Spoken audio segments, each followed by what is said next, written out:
Let's meet today's presenters. We have Stephanie Lancaster from Instructional Design and Development.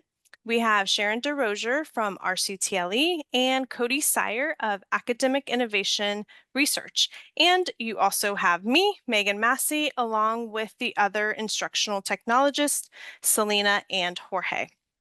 So during this session, our expert panel will discuss the importance of accessibility in the online learning environment. They'll share effective strategies and resources that can be implemented into your course. So the first thing we want to do is ask a question. So before we get started, we want you to think about this. What does accessibility mean to you? So it can mean different things to different people, but what does it mean to you? So we want you to share your thoughts, just put them into the chat and you'll be answering that question of what does accessibility mean to you? So while you are thinking on that question and typing in the chat, I'm going to pass it along to Stephanie. So Stephanie. Thank you so much, Megan. For those of you who don't know me or are not familiar, my name is Stephanie Lancaster. I am a senior instructional designer for the College of Arts and Sciences. However, the reason I'm here today is because I am passionate about accessibility in all of our student-facing content, pretty much anything we create for the university. But also, not too long ago, I was part of a group that was founded within the Division of Academic Innovation that is working to make sure everything is accessible and usable for our students. And so Sharon, who's also here, is a part of that group, but there are a few other people throughout the division that you might be familiar with who are also part of it. But that is one of our goals, is to make sure that everything our students come in contact with is accessible for them. And so you've been putting some ideas in the chat about what accessibility means to you. There are a lot of great ideas so far. I like Trevor's barrier-free learning. Alex's, the ability to access inclusivity for learning. I see like a lot of inclusivity, which is great, and easy access. So if you'd like, you can still add some content or some items to the chat. However, we are gonna get started. So first, I want to talk a little bit about what is accessibility and what does that even mean. So you'll see a definition at the top. It comes from Interaction Design Foundation. It's basically just a group that talks about how to design for functionality and things like that. But their definition is the concept of whether a product or service can be used by everyone, however they encounter it. So I chose this definition because I think that it speaks to a lot of what we try to do here at the university, especially worldwide, where we are designing our courses and developing them for learners around the world, all with different needs.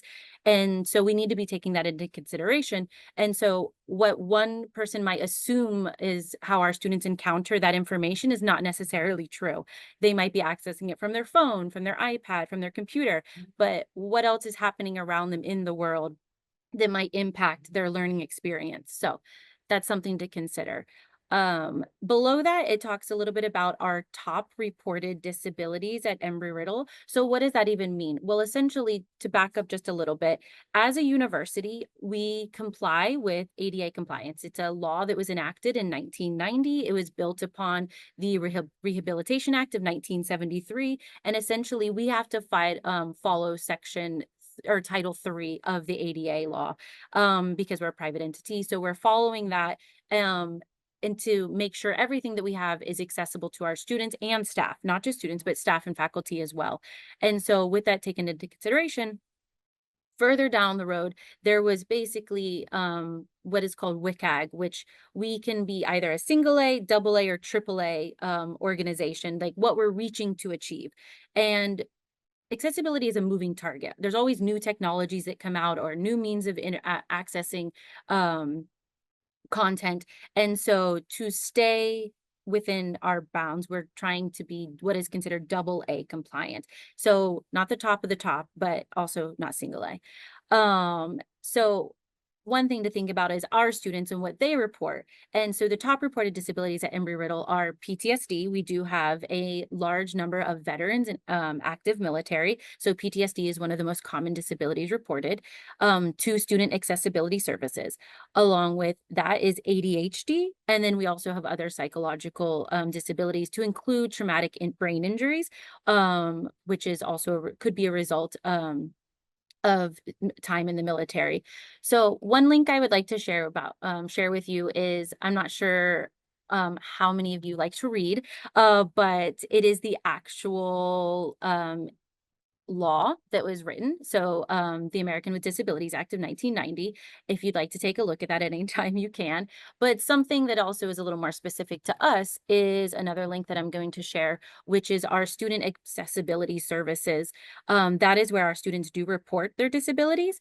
And so while most of those tend to be permanent, there are some other disabilities to think about as a faculty member. And so those would be temporary and situational. So as you can see in the chart on the right, this was created by Microsoft, who does take accessibility into consideration with everything they develop.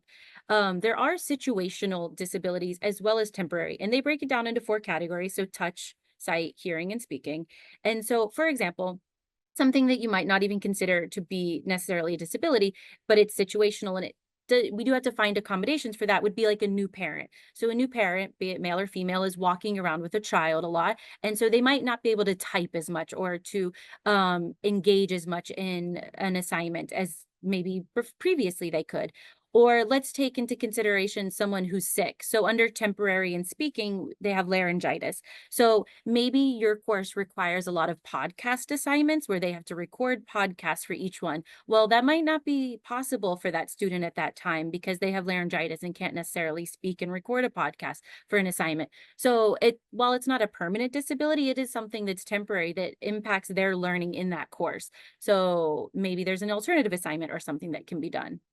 So this is a brief overview of what is accessibility. I do want to point out one thing though. Earlier, Megan, when she was so kindly introducing the 3 of us, she said experts. I am by no means an expert on accessibility. While I do know a little bit and I am striving to learn more, I'm not an expert, but there are people who are. So if you do have other questions, I would definitely reach out to Student Accessibility Services to better understand what our students are working towards and how they're trying to better go through our courses and understand content, but also have their needs met, which is what we're trying to always do. So next, we do have another question, and that is, what do you believe are the most common accessibility challenges in a course? So when we're designing and developing our courses at Embry-Riddle Worldwide, they're all online, they're in Canvas. So what do you think are some of the common accessibility challenges that our students might face? If you want to take about a minute to put those in the chat. And maybe you all are experts and already know all of this.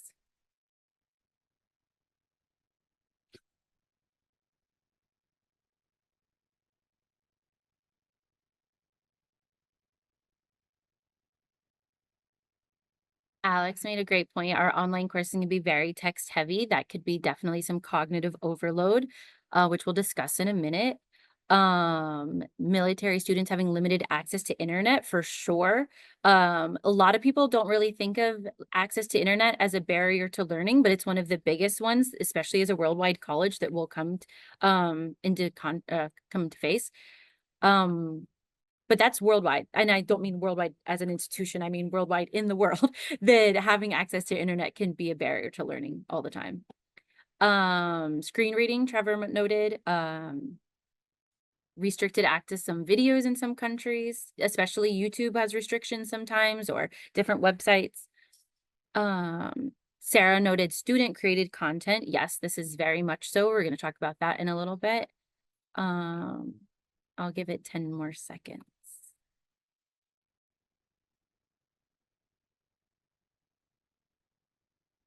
Max noted videos without captions and or transcripts. I can't even tell you how big of a thing that is. I wish I could, magically, whip out a wand and make sure that all of our videos had transcripts and captions, but, maybe someday. All right, we will continue then. So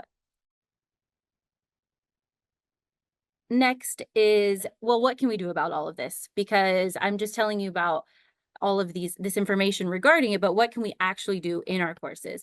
So one of the things I'd like to teach you about is the accessibility tool that is native to Canvas. It is built into Canvas. And as a faculty member, this is very important for you because you have this at your disposal at any given time. So if you're writing announcements, if you happen to be editing a page in your templated course, if you're providing more information for students, what can you do to make sure that everything you provide is accessible?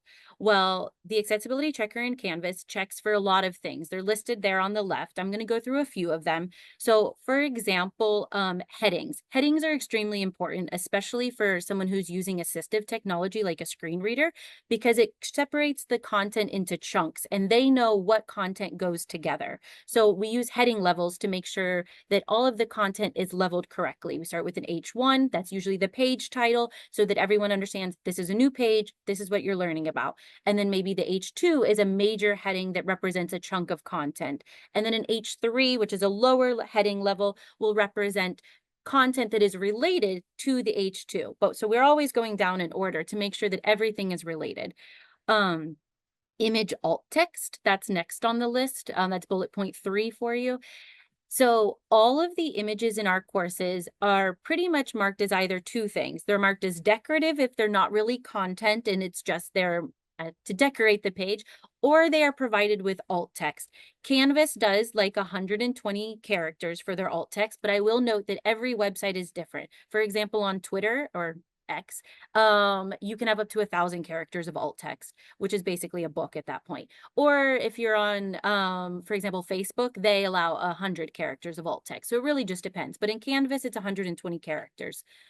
So alt text is text that is added to an image for representation of that image. I want to note two things. A lot of people will automatically think, oh, of course, if you're using a screen reader, that will read the text for you. But also, this is really important for our students because what happens if they don't have great internet and the content won't load and they can't see those images? Well, that alt text will appear so that those images still have information for them to go by. So they're still getting the same content as everyone else who did get that image. So that's something else to consider. Another one, for example, is lists. Lists are very important. We use them a lot in our courses. However, we do have different types of lists. We have ordered lists, which is like 1, 2, 3, which we usually use for steps, or when things go in order, or we have unordered lists. So that might just be a list of pieces of content, but they don't go in any specific order. That's important though for accessibility so that students understand what content is grouped together. And if it does need to go in a specific order, that's understanding because the screen reader will read that for them. Um, so on the bottom of this graphic, essentially what you're seeing is a canvas in the rich content editor. So at the bottom, there is a symbol that represents the accessibility checker, and it has a number 1 pointing to 3. That means that there are 3 errors for accessibility on this page. And then if you click where it says 2, if you had access to that, you would be able to see what those errors are. Later in this presentation, you will get access to a link that will pretty much explain all of this tool for you, because I'm not going to be able to do all of that in this session. But I do want to provide you with some examples. So let's take a look at this first one. So this is the accessibility checker at work. Essentially, there was an image in this course. It was on the page. It had a bunch of different controls for flying drones, I'm pretty sure. And so unmanned, uncrewed systems. And so you can see that originally the alt text was much longer than 120 characters. So the accessibility checker would have had a 1. So it's showing you there's issue 1 of 1. Alt attribute text should not contain more than 120 characters. And so essentially what was originally is there, and then you can go through, edit the alt text, and then just hit apply, and it automatically changes it for the image in the background. And then that way it will be acceptable. Now, I will say, like I said before, depends on the site. This is mostly, we keep it 100 at 120 characters so that there's not a cognitive overload for the student. They're able to take in what the images actually describe or what the description is without having to think too hard about it. So 120 characters is just to make the learning process easier for the student. Another example that I'd like to show you. So here, um, I would like to say that this isn't a common problem, but it actually really is. Faculty will sometimes go in and they'll be like, oh, I really want them to pay attention to this sentence. And so they'll change it to a different color and then they'll italicize it. And then maybe they'll highlight it in yellow as well. That does create some accessibility issues. So here you can see essentially what it's saying is there's one issue, and that text that is smaller than 18-point font or bold if it's 14, should display a minimum contrast ratio of 4.5 to 1. Now, do you need to memorize those numbers? No, I don't even have them memorized. But like I said, I'm not an expert. But anyway, nobody has to memorize those numbers. Canvas will tell you if there's an issue. In this case, the contrast between the text and the background is not great enough or high enough. So it's going to recommend that you change that text color. So it should be changed to black essentially to stay. But also we try and avoid using italics for excessively, especially because it is more difficult to read. Especially some people with certain learning disabilities, it's much more difficult to read the text when it is italicized. So if we can, there's other ways to emphasize, like using bold. So that's one way to do that. So that's another example. So you can see at the bottom, there was the accessibility checker with the one. So this was the one issue. You can change it and then apply it. So while this is great and we can take all of these into consideration in Canvas, there are other tools that we use outside of Canvas that our students have access to and that we should really be making an effort to make sure they're accessible as well. So some commonly used tools are Microsoft and Google. We create a lot of documents for our students, a lot of PowerPoints, a lot of spreadsheets or Google Sheets or Google Slides. So all of those tools have native accessibility checkers as well. You can see in the image on the right that there is a way to check the accessibility of those documents. And now, while if we're creating a templated course, the instructional designers do that and the developers and people who are reviewing those courses do. But I know a lot of times we'll send announcements with other Word documents or spreadsheets or PowerPoints for students to review. And if those aren't accessible, you're really creating a barrier for our students to take in that content. And so you can use these accessibility checkers as well to go through everything you create and just make sure that students have access to what you're providing them. One thing that I did want to go back and share with you all is talking a little bit about writing alt text. I'm going to just share two links with you all.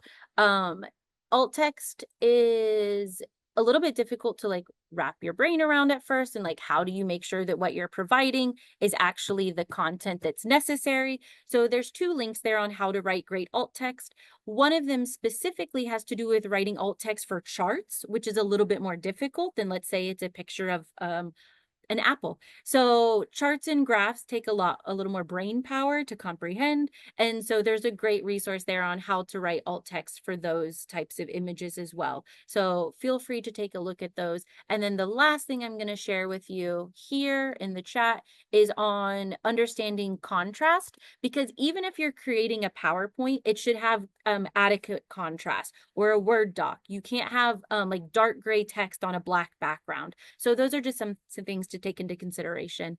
But I am now going to hand it over to Megan, who's going to hand it over to two actual experts. Thank you so much. Thank you, Stephanie. That was really great, and it's a lot of great information. I know sometimes we think of accessibility as one thing, but there's lots of factors to consider. I learned about the contrast and different colors, so thank you. This portion of the Launchpad is the roundtable discussion. It is dedicated time for all of you to ask questions, share stories, speak about strategies. It's a time to just openly discuss accessibility with our panel. So Sharon and Cody are joining us, and they will lead this. You can unmute, turn on your video, comment in the chat, because the chat's great, so let's make it come alive. So this is your time, and I'm handing it over to Cody and Sharon. Thank you. Right. So if anybody has any insight, any questions, any statements, now's the time to unmute or chat and let us have it. So Alex asked, just curious, have our students come to us with ideas that we have used to improve our courses, accessibility related, I mean? Ah, good question. This is actually an initiative we have with our accessibility team that we're hoping to bring some students in to give us some ideas. So not yet, but we are working towards that. And I would say too, from a user end perspective, when we think about accessibility, we can commonly associate with disability, and it does interchange a little bit. But really, when I think about accessibility, I instantly think about engagement and the quality of engagement, the level of engagement that can occur. And so if we think back to what Stephanie talked about, like if it's situational or just circumstantial, or maybe it is a permanent disability. So whether it is just a military student or it is a new parent and you're in these different seasons, we want to think about the level of engagement and quality of engagement as we're designing courses, as we're executing courses, as we're working on group project with students. And then I would also share that really within the adult learner population, even if there is a disability, adult learners over the age of 25 are less likely to seek an accommodation. And so sometimes we have to be cognizant too of maybe they are eligible for an accommodation, but they're not seeking. And we don't want our students to suffer in silence when there's already some barriers that exist behind the screen. So the level of engagement, if we think about simple things, just a little strategy, sometimes those little changes can really make a big difference in the overall journey and the overall academic experience, which then in turn impacts the faculty experience and retrospectively the staff experience as well.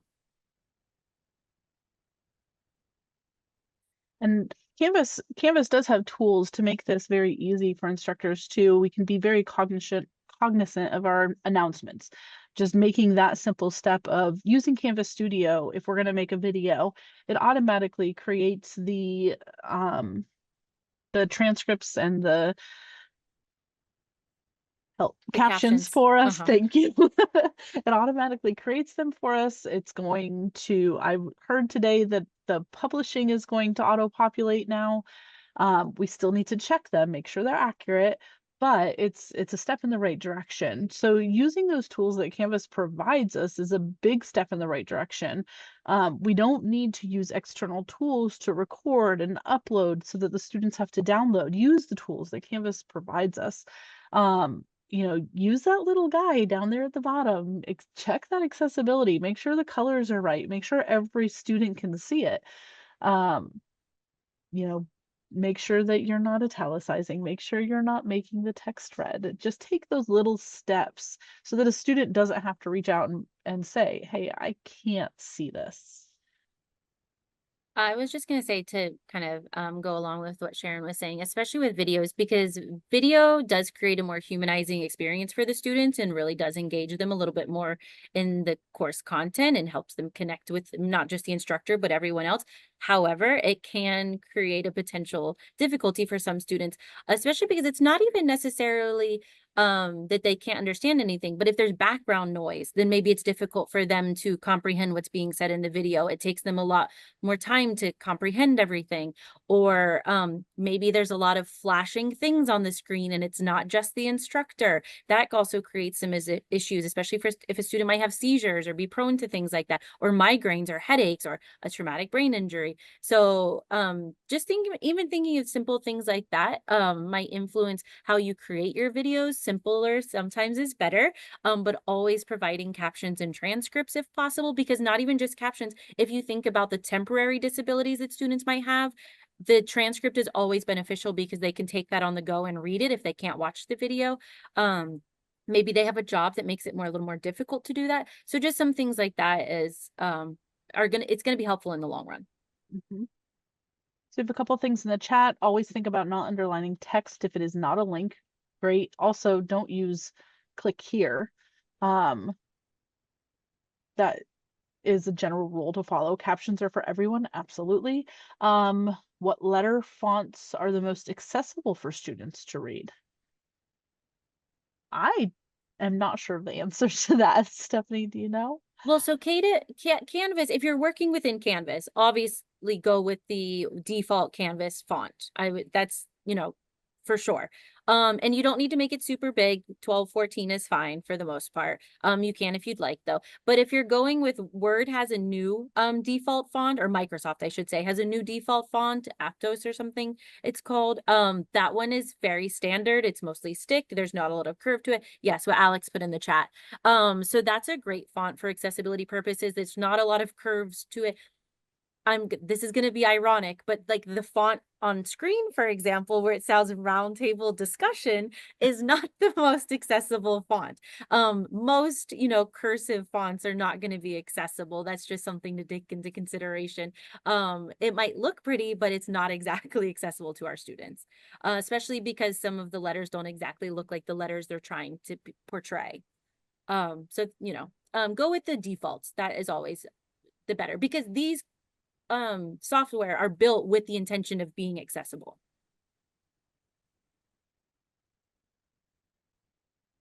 All right.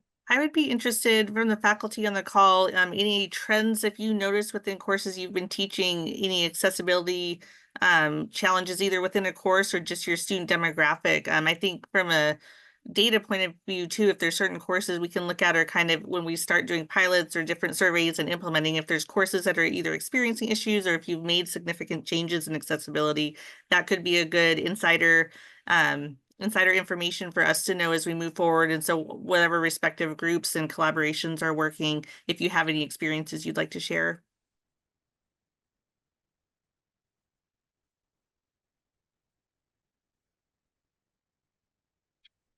Accessibility to textbooks is a whole nother issue. Absolutely. And something we're working towards. I'm not our team in general, but the OER. I've noticed assignments with many moving parts are difficult for students with TBI to navigate.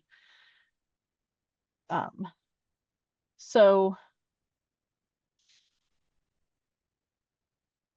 Oh, okay. Um, I was going to say, I want to note one thing, going back to what Helena was talking about, where it says, I've noticed that assignments with many moving parts are difficult for students with a TBI and a not just a TBI, a lot of students, it's difficult for them to navigate because of what we would consider cognitive overload. It takes a lot of time to comprehend information, and especially if it's new information, if it hasn't been scaffolded for students to take in, and you're just giving them a lot to process all at once, it's going to be difficult for any student. It's not, so that's something to think about. We always recommend scaffolding just because, it takes away from that cognitive overload. And if you can piecemeal it, excellent. And or create steps to it, that's definitely going to be better than not. And then I just want Jillian did comment about how the accessibility checker is showing 4 errors, but when you open it, there's balloons and it says great job. Sometimes it does get stuck. That just happens. I apologize. It's probably because there's cached, like it's cached in the background. It's the system has not updated. If you refresh, then it usually goes away. But yes, sometimes it gets stuck. But then if you click on it, you get the balloons and it's like great job, and you feel that sense of pride. So it's all good. Trevor, you had your hand up, then you put it down. Did you have something you wanted to say? Well, I'm not sure if this is an accessibility issue or not, but I know like in some of my courses, the content has tabs and the students often don't navigate through to the other tabs. So I don't know if it's sort of in the similar idea, but I was just thought I would mention that I've noticed that's something in there like, oh, I didn't know I had to go in these tabs. I'll take that for a second. So in the ideal world, everyone would be on their laptop or their desktop computer, and they would see all the tabs on the screen at the same time, and they'd be like, oh, there's 4 tabs. Let me click on all 4 tabs. But that's the ideal world. Sadly, we don't live there. But we do live in a world where most students navigate through Canvas on their phone and then submit assignments on their laptop or iPad or desktop. And so because of that, yes, tabs do make the interface unusable in a way at sometimes. That's why if we're using tabs, our best practice is to make it as small information as possible. Like maybe it's like scenarios 1 through 5, and each one is only a sentence. So they're not going to miss any of them. But yeah, it's not best practice, and it's especially not best practice to put like videos on the last tab or instructions on the last tab where they're going to completely miss the most important information. But Trevor, I do like you sharing that because that is something that, we're trying to promote, and it's great to hear feedback that students have just not been using them. But it is true. Yeah. Yeah, and I think you bring up a really good point is that in some of the courses, the instructions are on the last tab, and then they miss that piece. And so, and thankfully, I'm that person. I'm like, oh, you just go back and redo it. But, I just feel bad if they had a situation where they were like, it impacted them in a way that was not intentional. Sadly, this is like where design and empathy kind of have to go hand in hand. Like we designed it with one intention, but like if they didn't necessarily follow through, then we need to like use a little bit of grace with them and be like, okay, sorry, maybe if you didn't see it, my bad, mea culpa. But I do think it is something from the design standpoint that we're trying to look at as well to make sure that even from the onset, that doesn't impact our students. But a lot of that has to do with just understanding the data and where students are actually navigating through Canvas, and are they using the app or are they, the phone? So how does that work? It would be nice if Canvas gave us that little preview of what it looks like on a phone. It does. Does it? Yeah, you can do that. I'll show you, Sharon. Okay. Okay, we have one more slide here, if I can. There we go. So we have an image here, and we just want to kind of go over the different ways alt text can be used with the same image in different courses. And I'm just going to, there we go. Oh, nope, too far. There we go.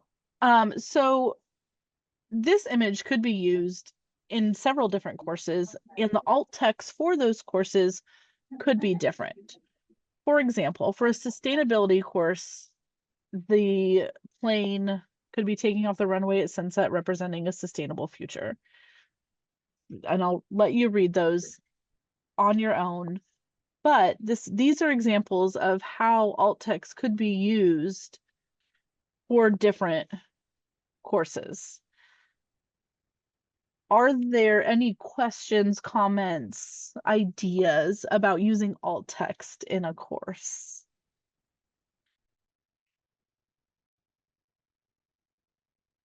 One thing that I'd like to expand upon a little bit what Sharon is saying is that context is super important with alt text. So for example, I teach English. And so the alt text that I would be using for an image is maybe not the same as the alt text an engineering instructor might be using for a course, or maybe a visual design instructor is going to use. So while the plane might represent the same thing in reality, for the context of the course, it's going to be different. And so that's really important. Why is it important for you though? Well, because when you are developing or teaching a course, the images that you provide to your students probably have a purpose, and you want to make sure that the alt text portrays that specific purpose and not just a generic, oh, it's a Boeing 737. Okay, but why is it a Boeing 737? And in the news right now, it could be for a lot of reasons, but specifically, why are you putting that image on that page? Or why are you providing that to the students? And so that's something just to think about as you choose images or graphs or charts and what you give to the students to review.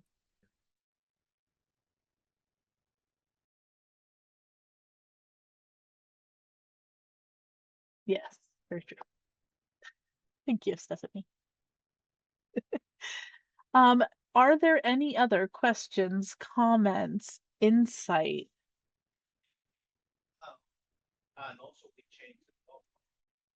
Okay, back to you, Megan.